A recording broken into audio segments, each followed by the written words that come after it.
The following content is provided under a Creative Commons license. Your support will help MIT OpenCourseware continue to offer high-quality educational resources for free. To make a donation or to view additional materials from hundreds of MIT courses, visit MIT OpenCourseware at ocw.mit.edu.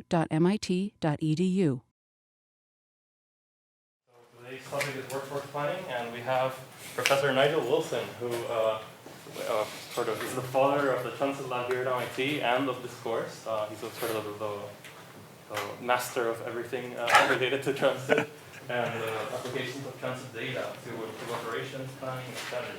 You may remember that we divided the course into themes, and so we already talked about crew scheduling in the context of operations planning, and now we're in the strategy and policy theme. So this lecture is on looking again at crews and planning, but from a strategic perspective. I think that's great. Enough of an introduction. Maybe you can Yeah. a little more. Thank you, Gabrielle. It's good to see a fair number of familiar faces and some new ones I don't know yet. So I encourage you all to jump in and ask questions if I'm not making things clear or if you disagree or whatever. But I'm delighted to be here with you today. So the work that I'm going to be discussing is work that I haven't done recently. It's about workforce planning, and it was done with the MBTA, principally the results I'll give are for the MBTA, as it existed 20-odd years ago, but the issues are exactly the same then as they are now. In fact, I gave a summary of this presentation to the MBTA, Brian Shortsleeve and some of the other people at the MBTA a year and a half ago or so, and they were thinking about maybe they really should think something like this again.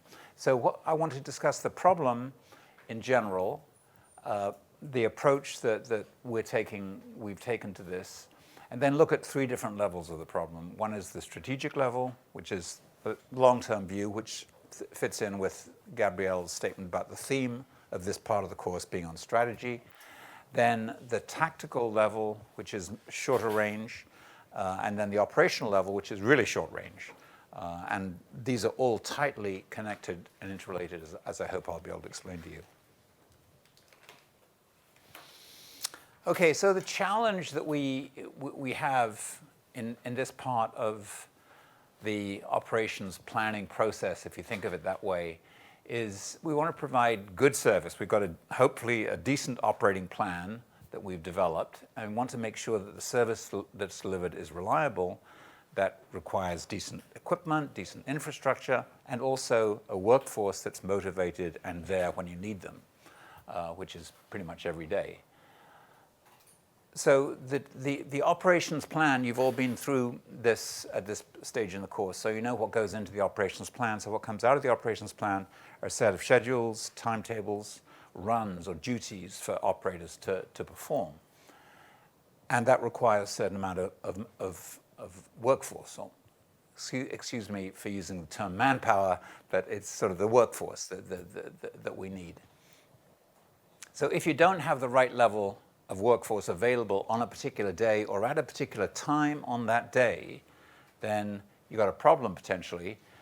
If you can buy work on an overtime basis, you can do that and at least not drop any trips. That's going to cost you money though. And you may not be able to get the overtime, which will again produce unreliable service through drop trips. It may also, if some workers in the workforce feel that they can rely on overtime, which gives them a 50% premium rate, they maybe can take more absence time. So there's a substitution relationship here between absence and overtime. So if you rely more heavily on overtime, perhaps your absence rate will go up. That's not an outcome you want. So you've got to be very careful about that. Certainly if you can't buy the overtime and you don't have enough people on the property that particular day, that particular time, then you're going to drop trips because you don't have anyone to run the bus or run the train, and that's a problem because that produces worse service reliability, worse customer satisfaction. Politically, it's a very negative feedback loop as well. And so workforce planning is actually a fairly critical piece of getting from the operations plan to good service on the street or on the rails. This is sort of a high-level view of what the problem is as I see it. So on the left of this chart, you have the operator availability. That means the number of drivers you have available on a particular day. That's affected by the number of people, of operators you had available the previous day. If you hired people, how many people are coming on to the increase the supply, what sort of attrition, what sort of outflow do you have from your workforce from your previous day or time period? What's the absence, because those guys aren't going to be there, those people aren't going to be there to deliver service. And of course, you have a roster. You say everyone typically works 5 days and takes 2 days off, and that rotates among the workforce. So this is the supply side in terms of the operator. On the demand side, you have the scheduled service, which is the result of your operating plan, what you want to provide. You have unscheduled service additions, and you potentially have unscheduled service deletions. For instance, if there's a school vacation, you will drop some school trips, so trips which are primarily there on high-frequency routes to provide school service. And these don't fit naturally into the timetable process because there's a lot of overhead in developing a timetable, as I'm sure Gabrielle has explained to you. So you'll just take those trips out off the table that day, and those operators are then available to provide other service that you need and to fill in for absent operators those days. So you've got the supply, you've got the demand, and so you're down here looking at the availability versus the supply of drivers. I'll call them drivers. The technical jargon in the industry is operators.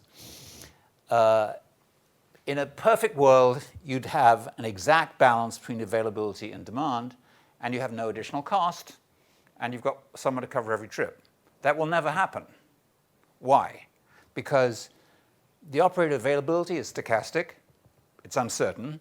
You don't know what the absence rate is going to be tomorrow. With the best will in the world, with the best models in the world, you don't know whether I'm going to be feeling well enough to work tomorrow. So that's a problem. And you don't know, for instance, in the MBTA, you don't know if you're going to have a failure on the red line. You're going to have to bus parts of the red line tomorrow at 8 o'clock in the morning. Okay? So all of those uncertainties affect this balance between the availability and demand. So you'll never be here. I mean, statistically, it's virtually certain you'll never be there. You're either going to be over here, where the availability is less than demand. In that case, you have additional overtime costs because you're going to have to try and buy operators to work that overtime.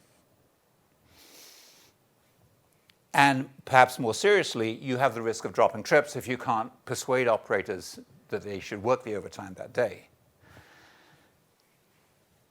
Or you're over here where the availability is greater than demand. In that case, you have additional personnel costs who aren't going to be used as productively as you might like. If they were going to be used productively, you'd have built them into the operating plan. So they're probably not going to be used as productively as your average operator. So this is sort of one way of looking at the framework. We can think of, again, 3 levels of planning here.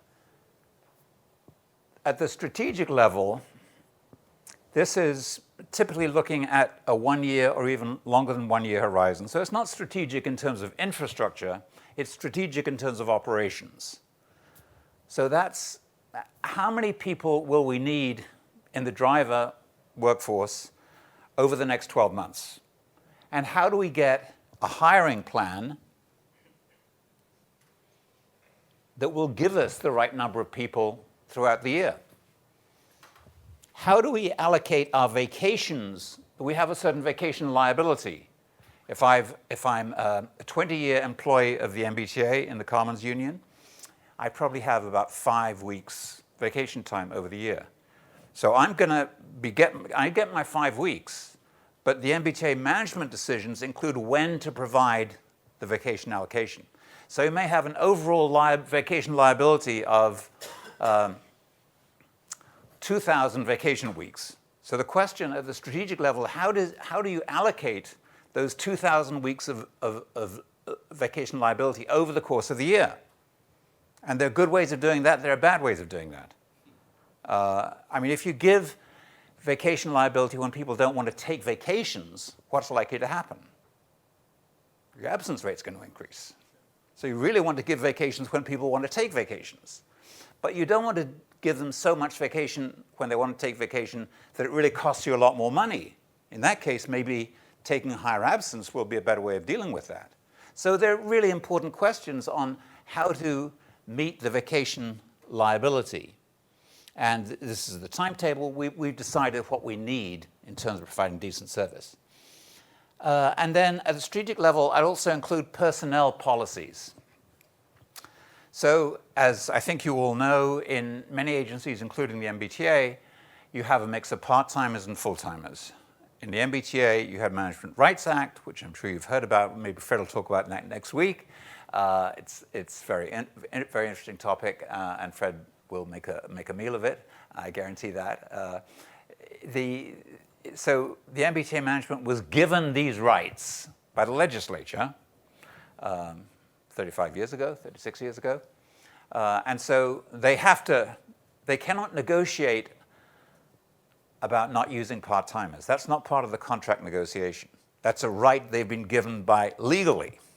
It's been challenged in the courts, it's been upheld, and so they will use part-timers.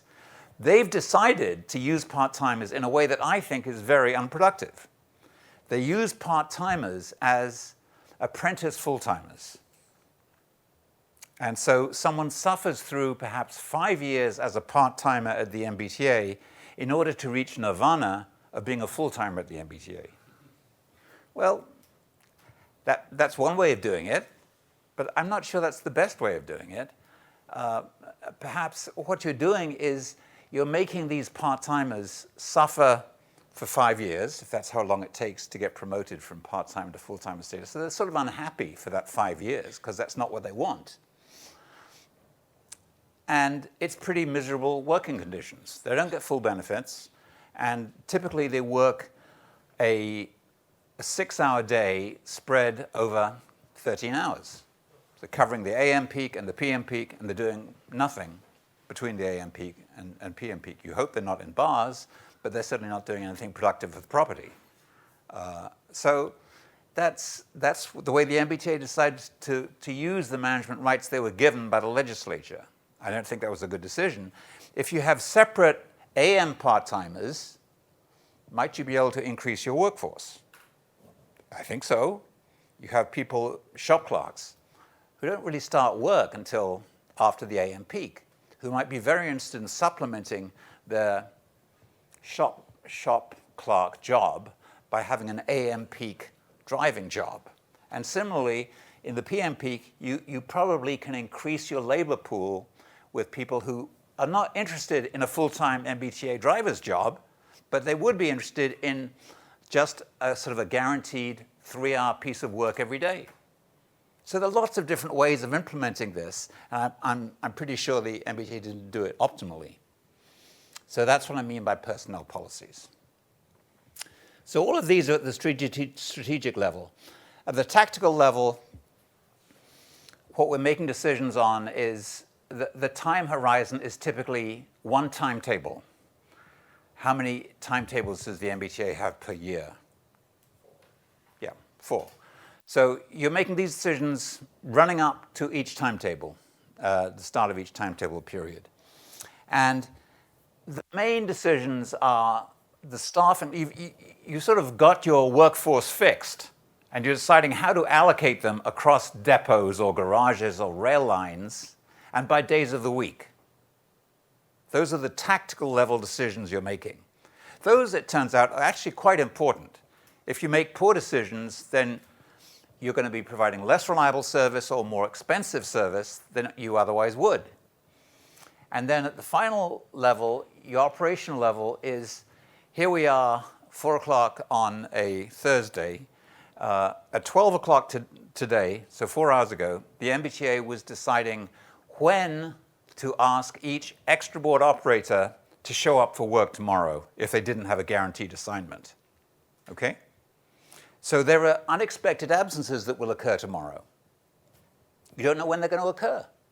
You don't know whether it's going to be an AM report or a PM report or whatever it is. And you have to make the decision about when, if you have 5 extra board operators that don't have an assignment because of known and advance absence, when do you want them to show up? And that, the daily report times for unassigned extra staff is the operational level decision. Any questions about this in terms of strategic, operational, tactical? And I'm not talking here about things, policies that may change absenteeism, for instance. Fred will talk about some of those next week when he talks about labor relations. But I'm talking about sort of a narrower piece of this puzzle. Any questions on this? Yes, Kenji. Someone become the part-time operator. Yeah. So are they required any license or? Oh yes, commercial driver's license is required for them. But again, what I was saying is you have choice about both who to recruit into those positions. You know, do we want an AM part-timer or a split shift, full day part-timer who's going to be unhappy until they get to their full-time position at the MBTA that they really want. So, yeah, sorry. The other point I wanted to make is that how you select those people who will get promoted to full-timers. So you've decided through attrition, the full-time ranks, you want to promote some part-timers. How do you make that promotion? Do you promote based strictly on seniority? In other words, the first one to become a part-timer becomes the first one to be promoted to a full-timer? Probably not, because you'd really like people who are motivated, who have a good absence record, a good accident record. So you'd like to use criteria in that promotion which are more than just strict seniority. And the MBTA, again, has been, I would say, not very effective in using that balance between seniority, which is an important issue. You want to avoid favoritism and discrimination in the promotion process with having some elements of performance in the promotion process, I would argue. So those are some of the... Did I answer your question? Yeah. Oh, go ahead. I was interested in the topic because, yeah, we have a similar culture for the station staff Yes. in Japan, but for driver, Yes. they require very strict license, Right. which takes a long time to take. So we don't have any part-time driver. Right. Right. Yes. And you know, there are commercial driver's license is required for the MBTA. A bus driver or a train driver has to have a commercial driver's license, but it's not as rigorous on a long period of qualification as it is, I'm sure, in JR East. That would be my guess anyway. Any other comments or questions? Okay. Okay, so let's look at this as 3 levels of planning. So strategic level, we're deciding the workforce size, vacation allocation over the year, and hiring patterns over the course of the year. So by period of the year, the input into this includes absence hours. If we know we typically have more absence hours in the winter because the conditions are miserable, you don't want to drive in snow and ice, and if you have observed higher absence rates, that's important in making the right decisions on the strategic level. Required extra work. If we know that we are going to be busing on the Braintree branch of the Red Line because of reconstruction, then we'll build that into our workforce planning thing. So that's an example of required extra work. And attrition. We do projections about the number of full-timers and part-timers who will be retiring or leaving the productive workforce over the next year. On the right-hand side, we have inputs such as budget, the service plan, the operations plan, vacation liability, how much vacation do we have to provide in the next year, work rules and policies that we want to meet. And what I'm showing here is strategic level, tactical level, and operational level.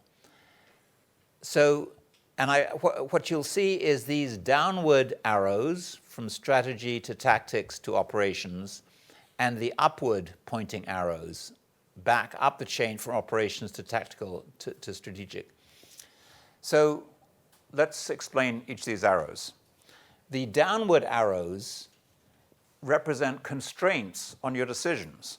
So if you've made some strategic level decisions on workforce size, that limits what you can do at the tactical level. And that's this downward arrow here. Similarly, you make your tactical level decisions at the beginning of a timetable, that limits what you can do at the operational level. These are these downward pointing arrows between these boxes. The upward pointing arrows are the relationships between that you need to know about how efficiently the operations level is conducted to make good decisions at the higher levels of the planning hierarchy. So, for instance, if you know that overtime is virtually impossible to get from your workforce for whatever reason, they may say, I'm just not going to cooperate, I'm not going to work, there could be, bad or good reasons for that, then you need to know that in order to make the right decisions at the tactical level. And similarly, you need to know that to make the right decision at the strategic level. So these are these upward pointing arrows here. And the difference in the inputs are just more detail. So absence hours by garage and by day of week is important input into the tactical level. Absence hours by garage and time of day is important input into the operational level. Okay? And you have work rules and policies as critical inputs on all these levels. So this is a slightly different look at these relationships. And I want to lead you through this a little bit. So this is our strategic planning box where we're deciding workforce size. What goes into this, the unit costs, how much does it cost to provide a platform hour, which is an hour of driving a bus, by an overtime employee, a full-time employee, and a part-time employee? Those are very important basic cost units that we need to have. What's the budget and what are the work rules? The work rules are important because they tell us how easy it will be to do certain things. And I'll give you examples of that later on. And of course, you have the scheduled hours, which comes out of your operations plan, the timetable requirements. So given that you've made a decision on the workforce size at the strategic level, on a particular day, you may have an amount of open work. What do I mean by open work? It's work that we want to deliver, but there's no one obvious to provide it. There's no one, so we'll try and buy time on an overtime basis. So we're down here, and if we're lucky, the overtime, there'll be someone available who's willing to work the overtime for increased pay. The negative side of that is it increases the strain on that employee who's working more hours than he or she was expecting to. That may produce this negative feedback on absence. And I described it previously as the trade-off between how much do I have to work to get to a certain target income level. Well, that's one way of looking at it. But the other way of looking at it, which is equally realistic, is if you're working harder, that puts more stress and strain on the body, you're more likely to be absent. Because there are two ways of looking at it, which both raise the concern about relying heavily on overtime and what that will do to absence.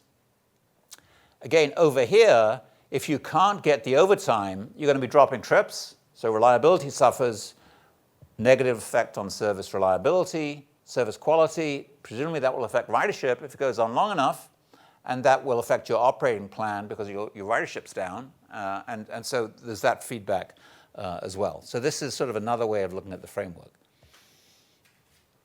Now let's look at the strategic level in terms of the planning process.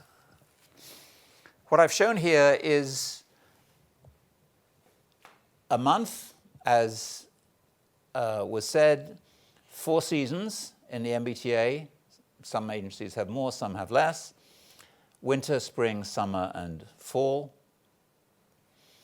And let's have a hypothetical workforce hiring scenario where we hire up at the beginning of each timetable. We sort of run through the timetable, and then we hire up for the beginning of the next timetable. That's sort of a hypothetical. That's not unusual, but it's not a very effective way of doing it. And what I've tried to explain here is why that is the case. So the bottom bar in this graph indicates the timetable requirements. So typically the timetable requirements for the operating plan are pretty similar across winter, spring, and fall, and they're lower in the summer. Why is that? No schools, and people are on vacation, so your demand is generally down, unless it's a very strong summer tourist place like Boston. So that generally means that you can reduce your operating plan requirements in the summer. That is wonderful. Why? Because many drivers would like to take vacation in the summer. Okay? They want to be, unless you're a serious outdoor skier, ice skater, whatever have you in the winter, you probably don't want to take vacation in the winter because your children are still in school. You really perhaps want to go on family vacations when the weather is decent. So this enables you, this cross-hatched area here is the vacation allocation you've made to fulfill your vacation liability over the year. And so what you see here is we're providing much more vacation in the summer than we are in the winter or even in the spring and the autumn. Why? That's because our demand is down, but the vacation demand is up. So that's a way of minimizing absenteeism. Makes our workforce happy. It's a good thing. So this gives us this profile here about the number of people we need to cover the work and cover the vacations. So the only thing we haven't covered is the absence. And we have to cover the absence as well, because those people aren't there to work that particular day.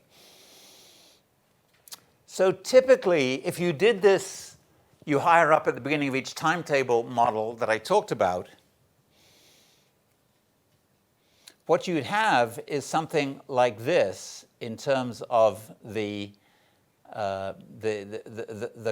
extra board coverage, sort of a constant level throughout this, except at the end, and the end of the timetable is higher because people have made changes in routes, there's retraining, there's training of new operators. So actually your required work is greatest at the end of the timetable in the last 3 or 4 weeks. So that's what this jump here is in terms of the required work. However, look at the supply. Typically what happens is you have attrition over the course of the timetable, and you have increasing absenteeism over the course of the timetable. Why? Because at the beginning of the timetable, people have just picked that work. They sort of want to do it. The grass is always greener. They're sort of enthusiastic at the beginning of the timetable. They get out there and they realize it wasn't all it was cracked up to be. And so when they're not feeling up to it, they're more likely to be absent, perhaps, as time wears along. And then towards the end, they've made their new selection of work for the following timetable. Okay? So what this suggests is you have a surplus of operators available at the beginning of the timetable and a significant deficit of operators at the end of the timetable. So you sort of have one day in the middle of the timetable which is perfect. But otherwise, you're off. You haven't got this good balance between the operators that you have available and what you need. So clearly, doing workforce hiring every month, for instance, is one way of dealing with this. So you can hire up, you can reduce this hump for training new operators and spread it over the whole period, because in round terms, training for an operator takes about a month of on-the-road training, and so you spread that over the month, over the timetable. So going to monthly hiring makes a lot of sense. And again, you avoid these problems having unassigned cover time. What that means is you got people who are being paid not to be very productive in the garage. You haven't got very, very good things for them to do, because otherwise you'd build it into the operating plan. And large amounts of overtime and unreliability at the end of the timetable. And I don't know what your experience is, but in my experience, that's exactly what you see. At the end of a timetable, service goes down the tubes, because you get this imbalance between higher absence and higher requirements for running into the next timetable. So you want to try and avoid that. Okay, so let's look at this from a total cost perspective. This is a very simple sketch. I'll show you something more realistic in a few minutes, but this is the conceptual part of this. So on the x-axis, and I apologize, this is a typo, that's number of extra board. The extra board is the cover list, the people who are there to cover absences or do extra work that's required, not built into the timetable. These are extra boards or cover lists, whatever. And that should be the number of drivers, extra board operators, not extra board operations. And on the y-axis, you have the cost. So if you have a small number of extra board operators, your fringe benefit costs are low. They will increase as your fixed fringe benefit costs will increase as you increase the number, but you'll be relying very heavily on overtime. So you'll be having high direct payment costs because of the reliance on overtime, and that gives you an overall high-cost solution. Beyond some point where you get a good balance between the costs of overtime and the costs of fixed fringe benefits, then you'll get a sweet spot you want to try and operate. And you want to avoid this, where you've got so many operators that there are a lot of people who don't have a lot of work to do on many days. This is, yes, question, comment. It's a question. Okay. I didn't quite understand why monthly hiring will reduce the time. Okay. Can you explain that? Yeah, sure.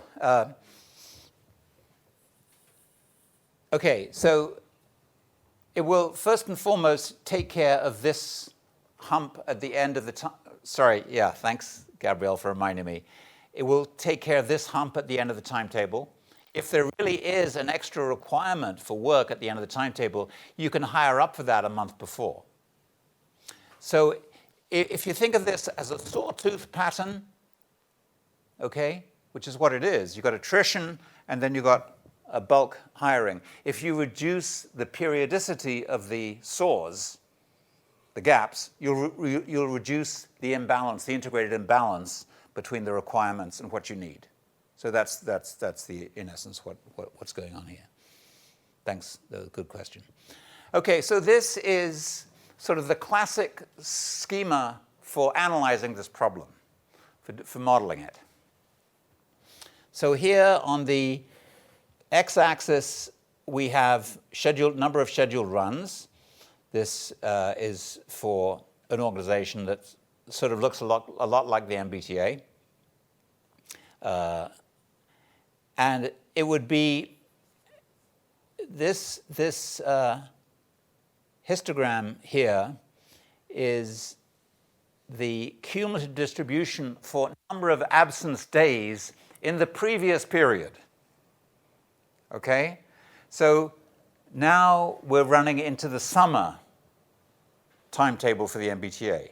So when the MBTA was doing the analysis on this, they were saying, well, what level of absence can we expect this coming summer? Well, we'll start by looking at last summer. That's probably a fairly good proxy for what we can expect this summer. And so the way they would look at that is look at the number of absent operators by day of week over the full range of experiences from last summer. So on your best day last summer for the MBTA, these are hypothetical numbers, but I want to give you the flavor of this, you had 16 absences. 16 drivers didn't show up for work for whatever reason. On your worst day, you had 60 operators who didn't show up for work that day. So it's a tremendous range. Question? Sorry. Yeah. They have a charter, so Yeah, okay. So, yeah, I'm trying to do a lot in one chart here. So this, if we look at that, it's the cumulative distribution of absence days. It's sort of the, so this is the percent of days which have absences less than this number. So it's a cumulative distribution, cumulative density function. So what we're saying here is that every day had no more than 60 operators absent. Every day had at least 16 operators absent. And this is the historical record of absences over that period. Now, the reason I've drawn this line here is to show you what the extra board sizing trade-off is. So we're looking at, say, 31 extra board operators here. If we have 31 extra board operators, and we assume there's no absence in the extra board operators, of course there will be, then we will be able to cover all of the absences in Area B without paying any overtime.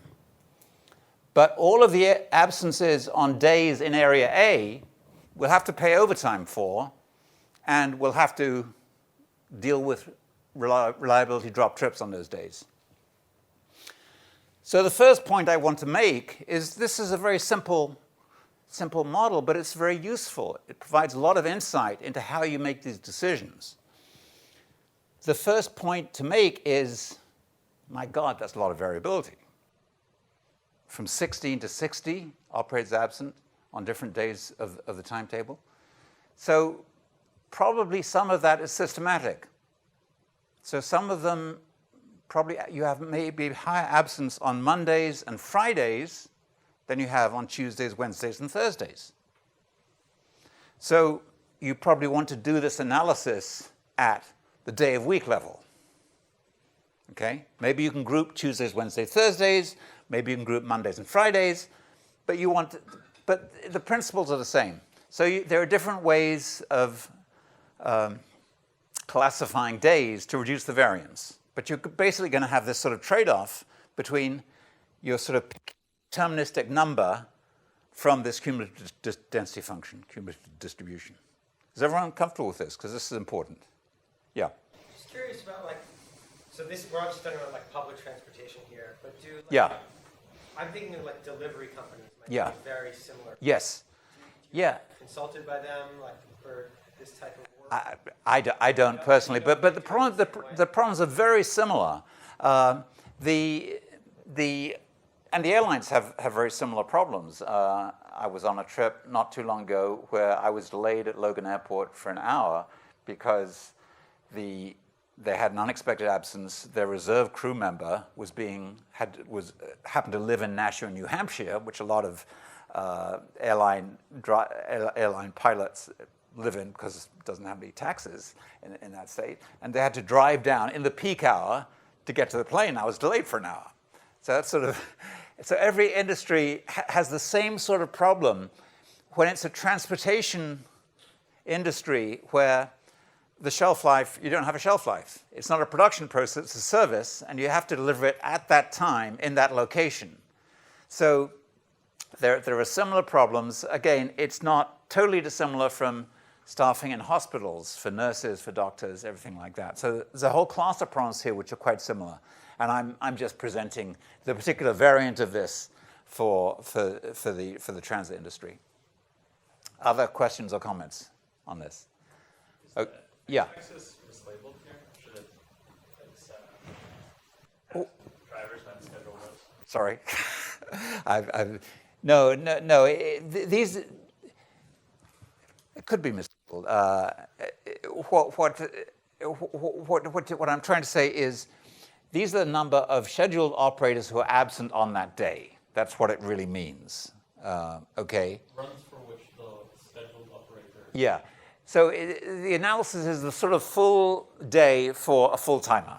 That's sort of the unit. And you can label the x-axis in different ways, and this probably isn't the best possible label, but that's what I'm getting at. Okay? Other questions or comments? Okay, so let's quickly look at the strategic level model here. Decision variables are, what we're trying to decide is the workforce size for each period. And typically, as I said, maybe the period is a month, 4 weeks. And the vacation allocation for each period, and the vacation allocation would typically be over the course of a timetable. So what's the average number of vacation weeks we want to provide in the summer at a particular garage or across the whole system? We'll provide the same number of vacation weeks for all the bus system in the MBTA, and someone who's on covering the vacation just is covering the different vacations every week of the timetable. So you have to have the same number throughout the timetable. Okay? And the optimal hiring level, so you get the right number throughout the year. That's sort of what we're trying to achieve here. And the objective is to minimize the workforce cost, which includes the costs of the scheduled runs, the costs of the extra board, the people who are there to cover the absences and the extra work, and the cost of overtime. And you'll notice there that I didn't include costs of reliability or unreliability because I'm including that in the constraint. I could have included it in the objective function, but I'm including it in the constraint just because it's a little bit easier to conceptualize it that way. And we were doing this work for the MBTA, who kind of like to think of overtime as a constraint, because overtime, as you're probably aware, gets a lot of attention in the media, in the press. You know, 10% of our budget is being spent on overtime for drivers. Those are headline sorts of issues.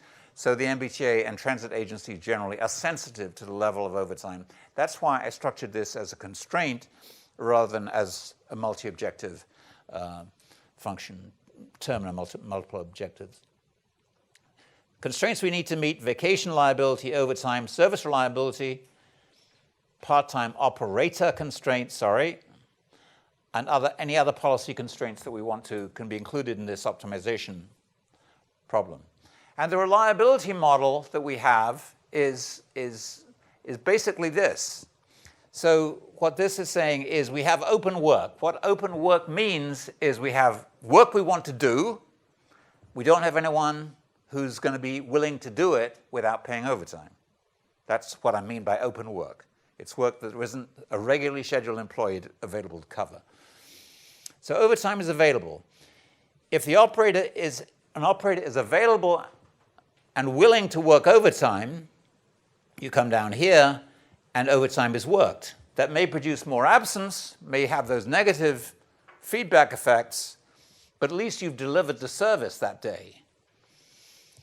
If there's no operator available or there's no operator willing to work the overtime, you drop the trips and you've got a reliability problem on your hands.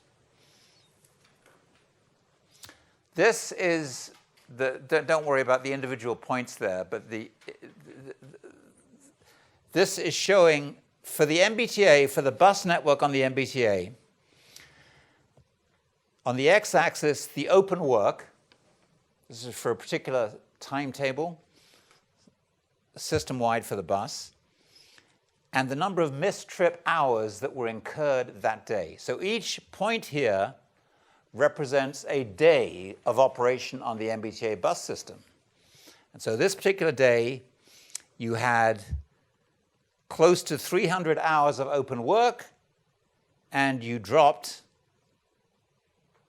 close to 150 hours of service.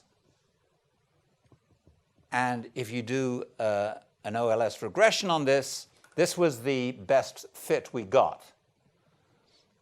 So that means for every 100 hours of open work at the time we did this analysis that you wanted to get, you were only able to get 72, and you wound up dropping 28 hours of service. That is pretty tough. That's actually really quite bad.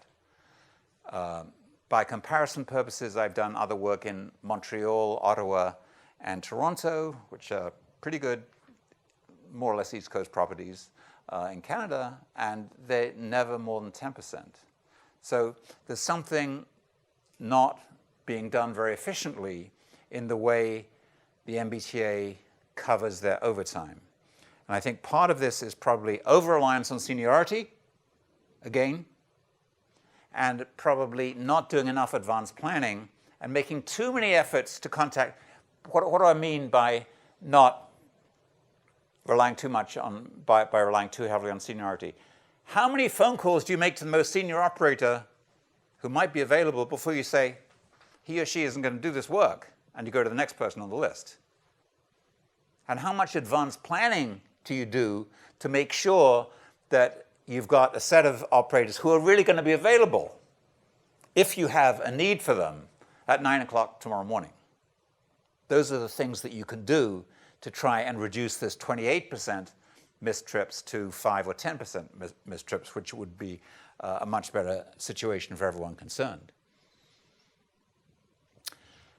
So this is the MBTA case study. Again, bear in mind that this was basically mid-1990s, so it's 20 years ago.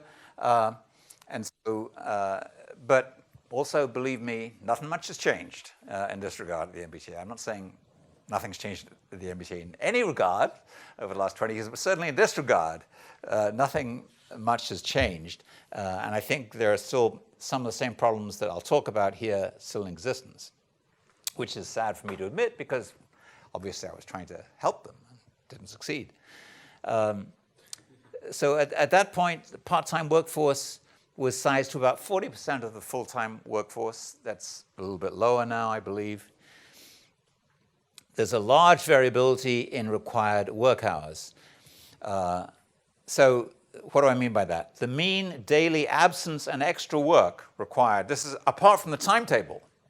So this is shuttling service when you get a line down for signaling problem or disabled train or whatever it is, or fatality on the tracks. The mean daily absence and extra work for the whole MBTA bus system was 1,250 hours on a daily basis. And the standard deviation of that was 290 hours. What percentage is that of the total hours? It's coming up. It's in the order of, I'll get into it in a few minutes, but it's round figures 10%. Wow. It's pretty high. That's not just absence. It doesn't include extra work. Okay? And it does include like sick leave as well? Yes. Okay. Yes. Any kind of absence? Yes, any sort of absence, exactly. So it's not, in any sense, absenteeism. It's the amount of extra work you have to do beyond what's the scheduled operating plan. But anyway, it's very variable. It's quite large and it's very variable. So it is highly stochastic. Now, these figures were from 1996, and so the numbers will have changed significantly over the last 20 years, but the relative ratio of the numbers in the different columns and cells has not changed significantly in the last 20 years. So what this is saying, what we're showing here is the cost per platform, the driver cost per platform hour. And so this includes the wage rate and benefits, fixed and variable fringe benefits. So an hour of overtime worked by a driver at that time was around $30 an hour. This is the first row is the wage rate. The second row is the full cost. So the difference here is the benefits that are included in, and the productivity changes between overtime, part-time, and full-timers. So for overtime, you get a very small benefit load because most of the benefits are covered through their base job. Okay, so the marginal cost of overtime work in terms of benefit load is quite small, in the order of less than 10%, or just about 10% of this. Whereas for part-timers and full-timers, get somewhat greater benefits, so it's a significant increment. So if you just scan across here, this gives you the straight, direct comparison between the cost of an hour of work produced on an overtime basis by a full-timer or by a part-timer. And in round terms, you say, well, if it's 40% part-timer, 60% full-timer as the mix of workforce versus 32/72 for an overtime, it's a wash. It's basically the same. Okay? So strictly in terms of cost, it doesn't really matter.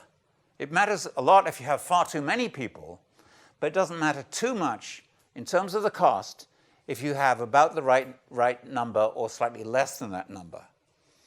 If you have a lot less than that number, the short-run cost, financial cost won't change, but you'll have reliability problems because you won't be able to get the overtime. However, what we really should be looking at is the marginal cost of the last person on the cover list. That's where we're making the marginal decision about whether we want to increase the cover list by 1 or decrease it by 1 or hold it where it is. So if the last person on the cover list is being used 50% of the time, then you're making a trade-off between $32.72 for an overtime hour versus $69.56 for the marginal person on the cover list. So, okay, so what a critical issue is, in terms of any of you guys doing analysis for a transit agency, be it JR East or the MBTA or whatever it is, in this area, you really want to look at what the distribution of the costs are of the cover list. And a good proxy for that is who's picking the work on the cover list. If it's the most senior operators who are picking the work on the cover list, that means that's pretty easy work. If the senior operators are not picking the cover list and it's being left to the junior people on the seniority list, that means the senior operators want to avoid it because it's difficult work. So that's a very simple shortcut. Do we have an oversized cover list or an undersized cover list? Look at who's picking that work on the cover list. Is it very senior operators or not? Any questions on this? So cover list, are those people who come in and they're sort of waiting to go out on Yeah, yeah. not people who are sitting at home waiting for phone. No. They're in the garage. Maybe playing cards in the garage, but they're in the garage and they're available. Okay. Okay, so I'm not going to go through the model. Again, I'm happy to give you the papers and theses on this. One of these theses was done by Harris Koutsopoulos, who many of you know quite well, who's a senior faculty member at Northeastern. Another of the papers, theses, was done by Yoram Shiftan, who was entertaining me in Israel just 3 days ago. So there's some very good work that's been done on this. But the model that came out of this is, I'm going to show you some results and talk about what they mean.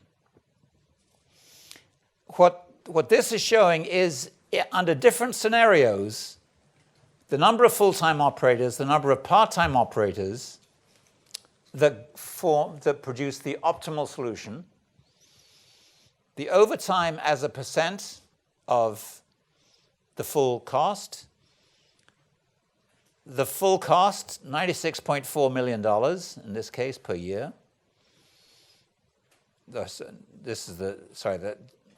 the regular cost, regular time cost is the overtime cost. You add them up and you get the total cost, 97.8 here. And this is adding different constraints. So the base case, without any constraints beyond vacational liability, the things that we've already talked about, are that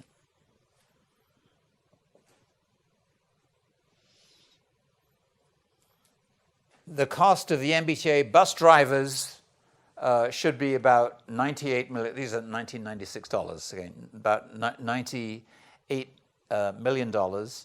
And the reliability, given 1.5% of the time has to be worked on overtime, and given the way they manage their overtime, which is not very good, not very well, they'll be dropping about 4%, 0.4% of the trips, 4 trips out of every 1,000.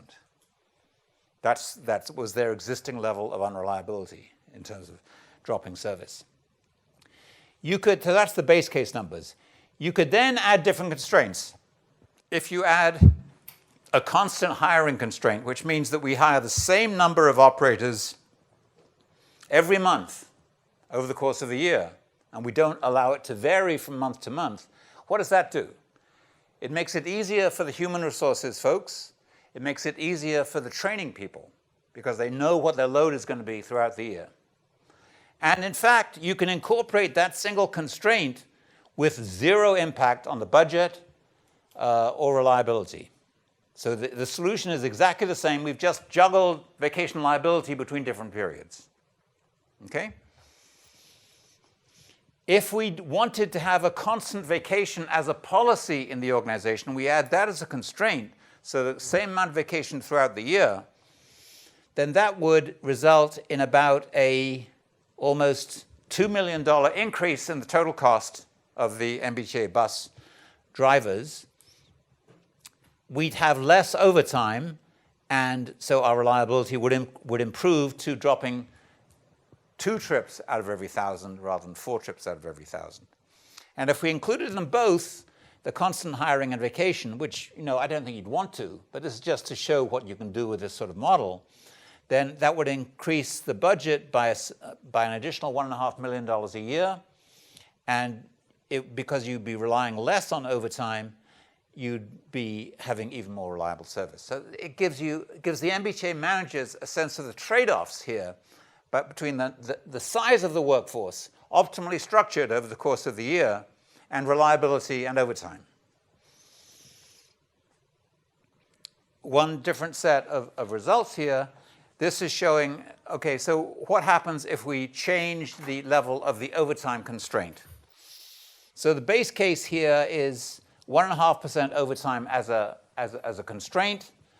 If we just eliminated the overtime constraint completely and said, just choose the amount of overtime that gives you the minimal cost solution, then your overtime cost would be close to $12 million a year, and that would enable you to save about $1.3 million per year on the overall budget because of the relative cost of overtime versus regular work. However, your reliability would go to hell in a handbasket, and you'd be dropping 3 trips out of every 100, 3 hours of service out of every 100, and probably this is much better than it would really be if you did that, because this is not a linear function. Okay? You're going to have more and more trouble covering those trips and getting people to agree to work overtime if there's so much overtime being asked of the workforce. So this is a gross underestimate.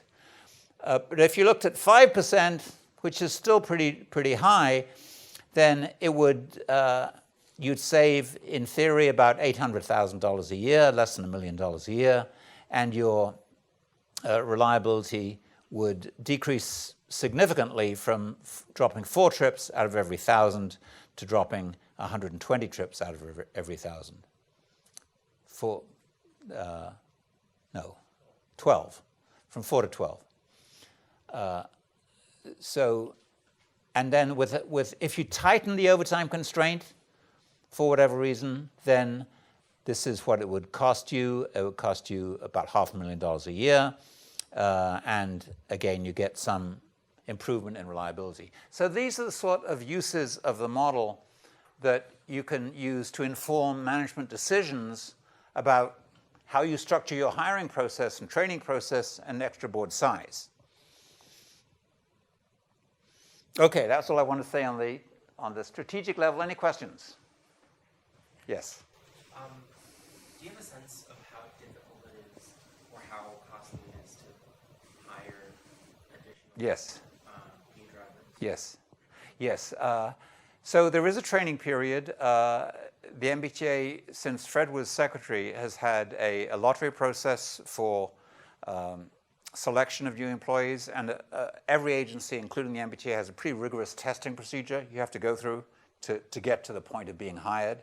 You then go through training, the criminal records check, all sorts of checks before the training begins. And then the training, I'm trying to remember, I don't have it on the top of my head. I think the total training is in the order of 6 weeks, so, which includes getting your commercial driver's license, as we talked about earlier. So you've got a certain amount of advanced planning in here. You can't decide today, I want to have a lot of people, more people on the driver workforce tomorrow. It's not going to work. So that's why you need to have a strategic view of this. Yes? Does this model capture the behavioral feedback loop that you It does not. So that was separate work. And we did look at that, but it's not in the results I presented. So as I said, Urim Shifter looked at the feedback effect between if you provide more overtime, what does that do to absence? And what he found was it's variable. For some operators, there is a feedback effect, but it's not as strong as you might expect. Okay? So the MBTA management, for instance, was pretty convinced this was really a serious issue. It wasn't in our analysis, but there is a feedback effect. It's not reflected in here. Yes, Scott? Earlier you said you look at the seniority of the extra boards Yes. that are taking work from the cover list. Yes. You can use that as a proxy of Yes. whether the work is desirable. Or Yes. the more senior person takes it, the work is Yes. desirable. Yes. And what's the, I didn't quite get the implication there for the amount. Okay, so yeah, so if the most senior operators are picking, can pick anything, are picking the extra board, that means you don't have to work very hard on the extra board. The extra board is probably too large. Okay, it's the simple proxy. Similarly, if the most senior operators are picking certain duties in a garage over, in terms of the types of shifts and the days they work, that's a good proxy for what's easy, what's not so easy. That's not to say senior operators aren't highly motivated. They are, but they also have their own self-interest at heart. They don't necessarily want to be on a dangerous, difficult route to operate. Now, the problem here, which Fred will get into, I think, next week, in terms of the way the U.S. transit industry operates, there are lots of problems, but one of the problems in terms of the way the U.S. transit industry operates compared with European industry is they rely very heavily on seniority. So what does that mean? It means the least capable drivers, who are the people who are new in the job and haven't got a lot of experience, have the most difficult assignments. That's almost certainly not optimal. So it means you have very poor drivers in terms of not their capability, but where they are on the learning curve, driving very difficult routes. And the the European approach to this is typically to have a rotating roster. Okay? So you don't, in the US transit industry, one of the main benefits of more seniority for a particular individual is you get to pick your work and you get to pick your vacation time. So, if you get to 10 years at the MBTA, perhaps you never have to work weekends unless you particularly want to, which you often won't. Whereas in most European systems, they have, you're assigned to a roster that rotates. So you will all go through the same experience over the course of 2 months. I don't know how JR East does it, Kenji. Similar to Europe. That's really the dominant model elsewhere that I'm familiar with. There are trade-offs in this.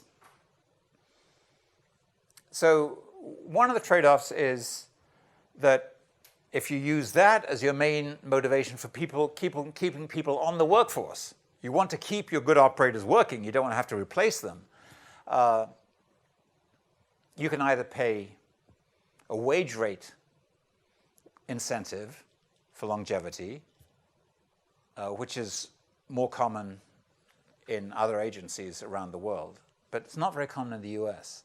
And so you progress from the minimum, the entry-level wage in the MBTA to the top level in about 2 years. Okay, and that's not unusual in the US transit industry. And so because that is such a minimal incentive to hang around for 20 years, you want to provide other incentives, and so seniority, picking your work, picking your vacation, is the way the US transit industry has followed this. Gabrielle, you're going to make a comment. It's a half comment, half question. Yeah. When we discussed crew scheduling, we briefly touched on rostering and Yes. differences between North American and European practice. Yes. And part of that was that in European practice, rostering is done sometimes with some help of OR or algorithms Yes. to Yes. make the different rosters as even as possible. Right. And that is slightly different from picking them. So Yes. right, so in North America, these rosters are formed by people, and they assemble the rosters from the crew schedules.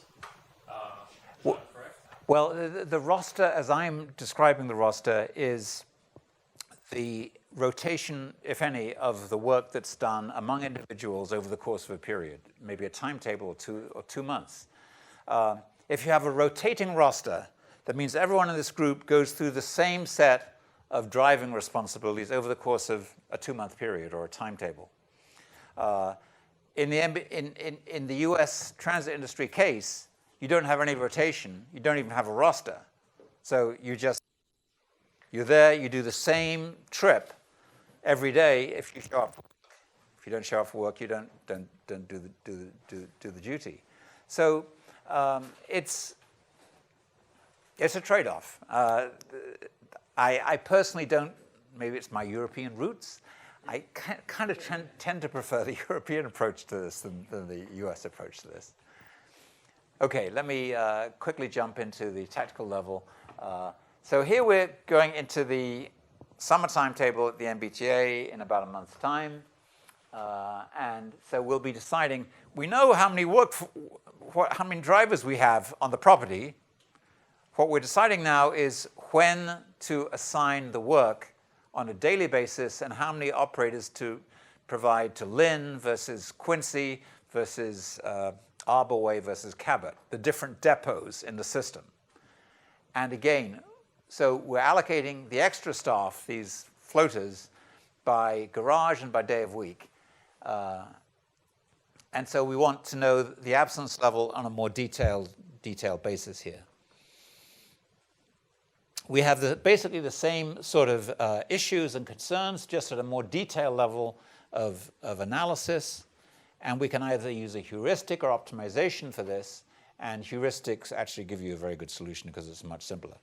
This is real data from the MBTA, again, from 20 years ago. So I'm not saying it's exactly the same today, but I would bet it's not that different from now than what it was then. So this is a single MBTA garage. This is the Cabot garage, which is one of the biggest MBTA bus garages. And this, for that garage, this shows the mean open work, number of open hours of work on a daily basis over a timetable. So on Mondays, 259 hours was the mean number of hours you had to cover because you didn't have someone available. Standard deviation of that was 36. So that's quite variable.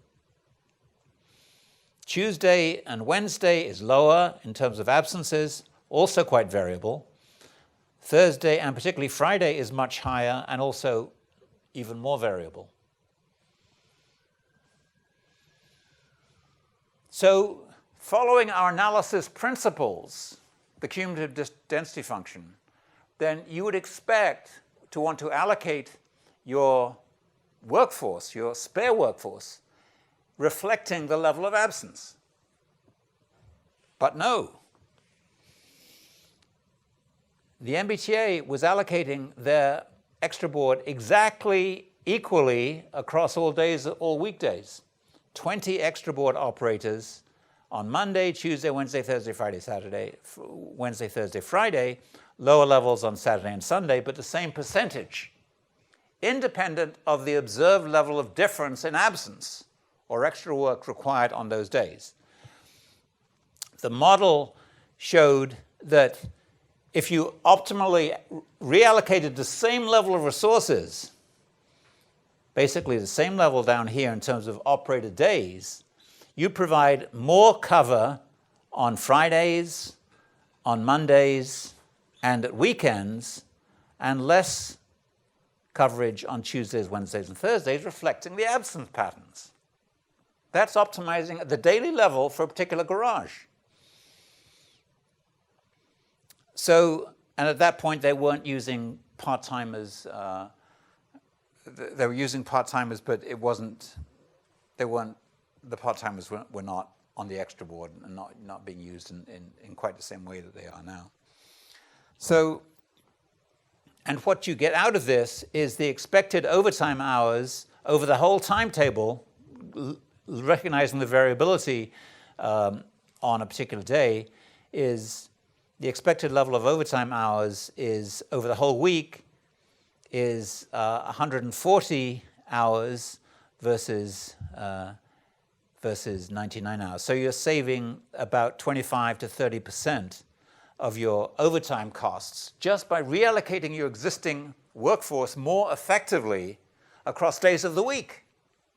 This is not rocket science. This is actually pretty easy to do. I mean, you can get these absence figures quite easily and implement them. So the tactical level findings are significant variation in absence and required extra work by garage and by day of week. So what would you expect by garage in terms of absence rates? You might expect, and you'd be right, that the most difficult garages would have the highest absence rates. Those are tough conditions. So if you look at Cabot, those are very tough routes. And so when you do a system-wide pick, that allows the operators to select the garage they work at. So the most senior operators will avoid Cabot. So it's the most junior operators that wind up at Cabot on the most difficult routes. Not a great surprise, your absence rate is higher at Cabot than it is at Lynn or Quincy. Nice, comfortable suburban garages. So, yeah. How do you define a difficult route? Right. Constant. Oh, okay. So there can be any number of things. Very heavy traffic, danger of accidents, danger of assault, crime, danger of altercations among customers, passengers on the bus, altercations with the driver. So a number of things like that. And so, I'm not saying all the routes in the Lynn garage are great routes, but compared with operating in the inner city, which is where the Cabot routes typically serve, there is a difference. And certainly in Quincy, there'll be a big difference as well, yes. So the workforce would have different levels of information about which route or which garage would be more difficult. By word of mouth. It's not a sort of a conscious campaign. The idea is basically you say, hey, we've got a seniority system, so you'll get to know other operators at different depots, word of mouth, and you'll select based on what's available when it gets to you and your place on your seniority list where you want to work. And often it's based on where you live. You don't have to commute from Lynn to Quincy every day to do your work. So it's a question of proximity to where you live and the ease, the comfort level you'll have on the routes and the conditions that you'll be operating on. Okay? And the policy of the MBTA at this point was to provide the same level of cover at every garage. Why? Their argument that they articulated to me, and obviously I discussed this with them extensively, they would not dispute the fact that Cabot has a higher level of absence than Quincy or Lynn. That they accept that. That's not in dispute. But their argument would be, you're rewarding the manager of Cabot by giving them more manpower if you recognize the existing absence level. So they're concerned about this feedback loop. If you have more absence, you get more manpower. to me, that's a completely backwards way of thinking about this. You need to have incentives for the managers to do a good job, hopefully, but you shouldn't let that be the motivation for making bad decisions about how you use your resources, which is basically what's happening here. And they were arguing the same thing in terms of day of week as well. So they were really fighting that concept, and I wasn't successful in persuading them that they should really separate out the management incentives from the efficiency of the decisions they're making. Okay. All right, the final level, I got a few minutes left, is the operational level. So again, we've gone from the 1-year time planning horizon to the timetable planning horizon for 3 or 4 months, now down to the daily level. Okay. So the objective here is pretty much the same thing. We're trying to minimize the weighted sum of overtime and missed trips. And decision variables are, I'm sorry, I'm still at the operational level here. This is right, sorry. So what we want to do here is decide the report times for any unassigned extra staff for the next day. So as I said, at 12 o'clock today, if there were 5 operators who had not been assigned work for tomorrow at Cabot, then the MBTA manager, desk superintendent, or whoever you want to call him or her, at Cabot will be posting the report times for those 5 people tomorrow. You don't know when the absence is going to be. You didn't have any known in advance absence to give them work to cover, but you want them to be available so that when you do get the absences, which you don't know about, they'll be in a good position to cover them.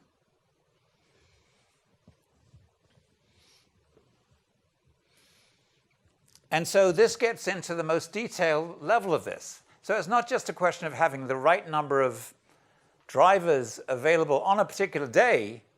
It's a question of having the right number of available drivers at every time of that day.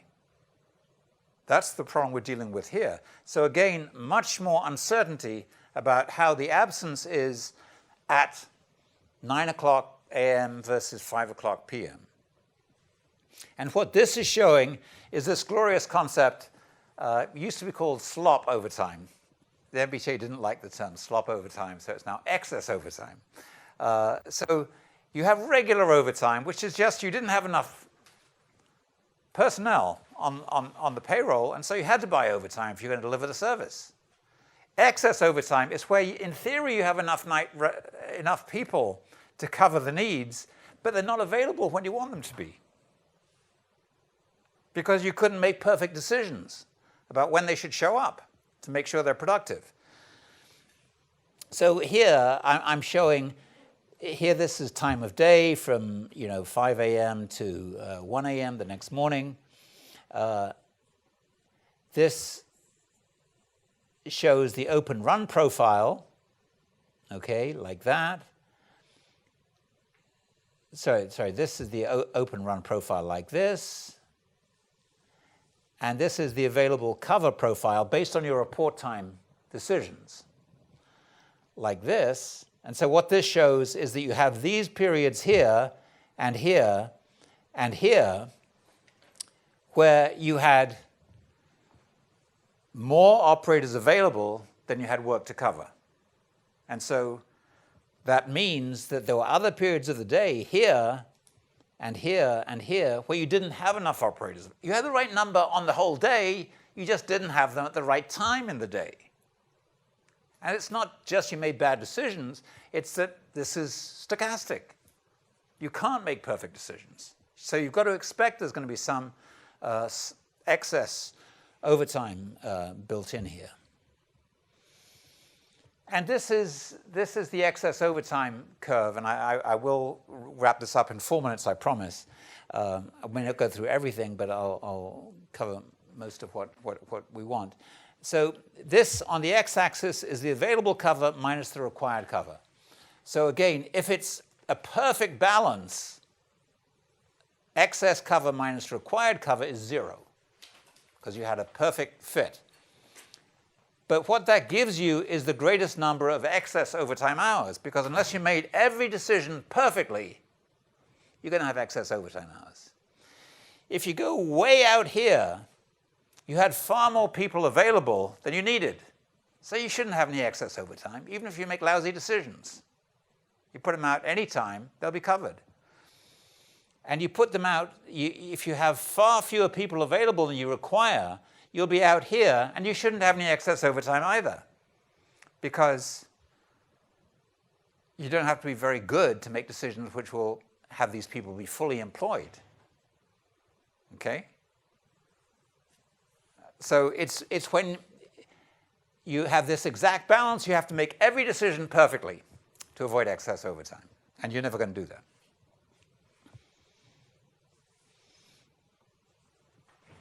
Okay, so I got some results here, which you can go through on your own, and I don't think I need to cover this specifically. But what this, let me get to the conclusion on this. What this shows is the analysis we did on this level of the model shows, because of the natural peaking in work requirements, that you have much more service in the peak than in the middle of the day, the base, it doesn't matter that absence rates are actually higher in the peak than they are in the middle of the day, because your decisions are driven by the same underlying dynamic. And so you just can make good report time decisions based on the average absence rate on that day at that depot. So you don't have to go into super detailed analysis, which is good news. And in fact, you can wind up with having a ranked list of report times that the desk manager at Cabot can just work off that list for tomorrow based on the number of unassigned cover operators you have, and it will always give you a good solution, as opposed to the desk manager making decisions de novo every day. This is a very simple decision support tool that can help. So the operational level findings, significant improvements are possible, can reduce the overtime and missed trips, and a single set of report times can be used across all weekdays and seasons for each garage. Separate ranked report times for Saturdays and Sundays, and constant absence rates can be assumed by hour of day and day of week. Those are the main conclusions. Okay, sorry I raced towards the end, but I'm available. I am retiring, as Gabrielle well knows, at the end of the summer. This is probably my last lecture as a non-retired MIT faculty member.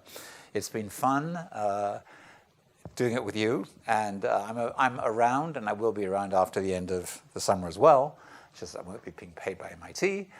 So if anyone wants to discuss any of this or go through any of the background topics, please feel free to come see me. Okay? Thanks very much.